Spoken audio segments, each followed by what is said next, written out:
بسم اللہ الرحمن الرحیم۔ صرف 5 منٹ کا مدرسہ قرآن و حدیث کی روشنی میں 181واں دن 1 رجب المرجب۔ نمبر 1 اسلامی تاریخ۔ حضرت ابو بکر صدیق رضی اللہ تعالی عنہ۔ حضرت ابو بکر صدیق رضی اللہ تعالی عنہ قریش کے خاندان میں پیدا ہوئے۔ ابو بکر آپ کی کنیت ہے، نام عبداللہ، والد کا نام عثمان اور والدہ کا نام سلمہ تھا۔ آپ بچپن ہی سے نیک طبیعت اور سادہ مزاج انسان تھے۔ زمانہ جہالت میں آپ نے نہ کبھی شراب پی اور نہ کبھی بتوں کو پوجا۔ عمر میں حضور صلی اللہ علیہ وسلم سے 2.5 سال چھوٹے تھے، مگر آپ صلی اللہ علیہ وسلم سے بڑی گہری دوستی اور سچی محبت تھی۔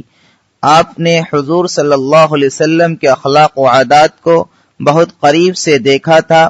جب حضور صلی اللہ علیہ وسلم نے ان کو اسلام کی دعوت دی اور اپنی نبوت کا اعلان کیا تو مردوں میں سب سے پہلے ایمان لانے کی سعادت ان کو نصیب ہوئی، اور حضور صلی اللہ علیہ وسلم کی نبوت کی تصدیق اور زندگی بھر جان و مال سے ساتھ دیتے ہوئے اسلام کی تبلیغ میں مشغول رہے۔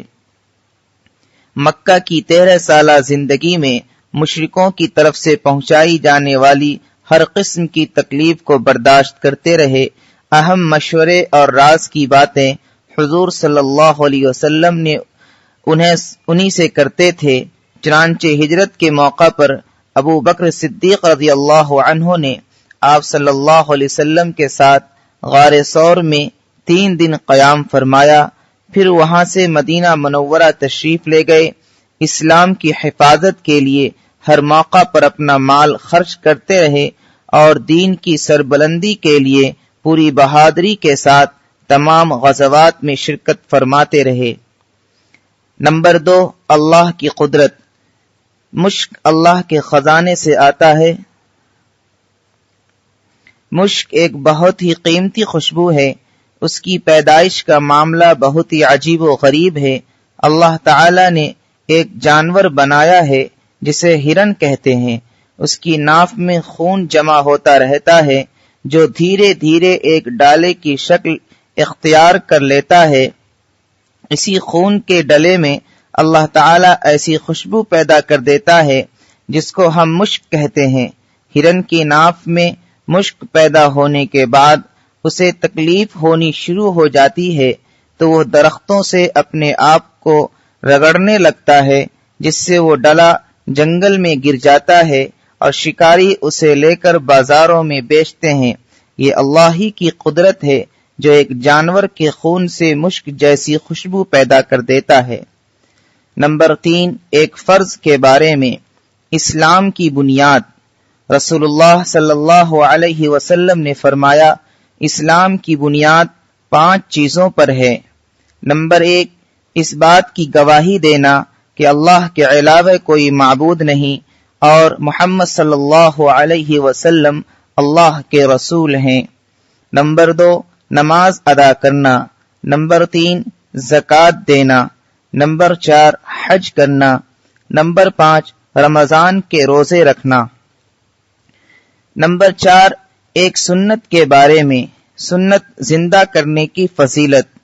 رسول اللہ صلی اللہ علیہ وسلم نے فرمایا، جس نے میری کسی ایسی سنت کو زندہ کیا جو میرے بعد مٹ چکی تھی، یعنی ختم ہو چکی تھی، تو اس کو اتنا ہی ثواب ملے گا جتنا کہ اس سنت پر عمل کرنے والوں کو ملے گا، اور ان عمل کرنے والے لوگوں کے ثواب میں سے کوئی کمی نہیں ہوگی۔ اور جس نے ایسا طریقہ اختیار جاری کیا جو اللہ اور اس کے نبی صلی اللہ علیہ وسلم کو ناپسند ہے، تو جتنے لوگ اس غلط طریقے پر چلیں گے ان تمام لوگوں کا گناہ اس کو ملے گا اور ان کے گناہ میں سے کوئی کمی نہیں ہوگی۔ نمبر 5 ایک اہم عمل کی فضیلت۔ نماز اشراق پڑھنا۔ رسول اللہ صلی اللہ علیہ وسلم نے فرمایا، جو شخص نماز فجر سے فارغ ہو کر مصلی پر بیٹھا رہے، یعنی مکروہ وقت گزرنے کے بعد پھر 2 رکعت اشراق کی نماز پڑھے اور ان دونوں نمازوں کے درمیان اچھی باتوں کے علاوہ کچھ نہ بولے تو اس کے گناہ معاف کر دیے جائیں گے۔ اگرچہ سمندر کے جھاگ سے زیادہ ہی کیوں نہ ہو۔ نمبر 6، ایک گناہ کے بارے میں سود کھانے اور کھلانے پر لعنت۔ رسول اللہ صلی اللہ علیہ وسلم نے سود کھانے والے، کھلانے والے، اس کے لکھنے والے اور اس کی گواہی دینے والے پر لعنت فرمائی اور فرمایا کہ گناہ میں سب برابر ہیں۔ نمبر 7، دنیا کے بارے میں دنیا دار کا گھر اور مال۔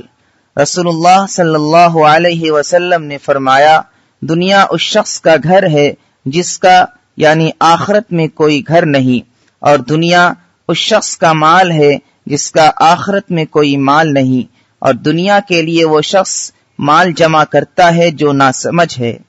نمبر 8، آخرت کے بارے میں جنت کے زیورات۔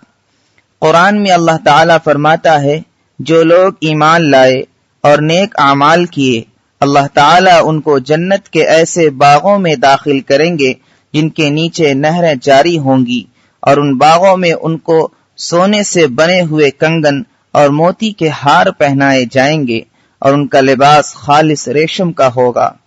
نمبر 9، طب نبوی سے علاج۔ علاج تقدیر کے خلاف نہیں۔ حضرت ابو خزامہ رضی اللہ عنہ بیان کرتے ہیں کہ ایک شخص نے رسول اللہ صلی اللہ علیہ وسلم سے عرض کیا، اے اللہ کے رسول، ہم لوگ جو جھاڑ پھونک اور دواؤں کا استعمال کرتے ہیں اور پرہیز کرتے ہیں تو اس سے تقدیر الہی کی مخالفت نہیں ہوتی؟ رسول اللہ صلی اللہ علیہ وسلم نے فرمایا، یہ بھی تقدیر الہی ہے۔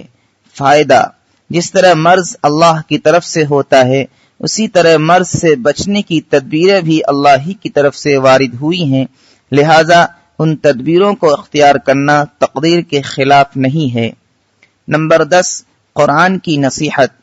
قرآن میں اللہ تعالیٰ فرماتا ہے، اے انسانوں، تمہارے پاس تمہارے رب کی طرف سے ایک ایسا قرآن آ چکا ہے جو برے کاموں سے رکنے کے لیے نصیحت ہے اور دلوں کی بیماریوں کے لیے شفا ہے اور ایمان والوں کے لیے ہدایت و رحمت ہے۔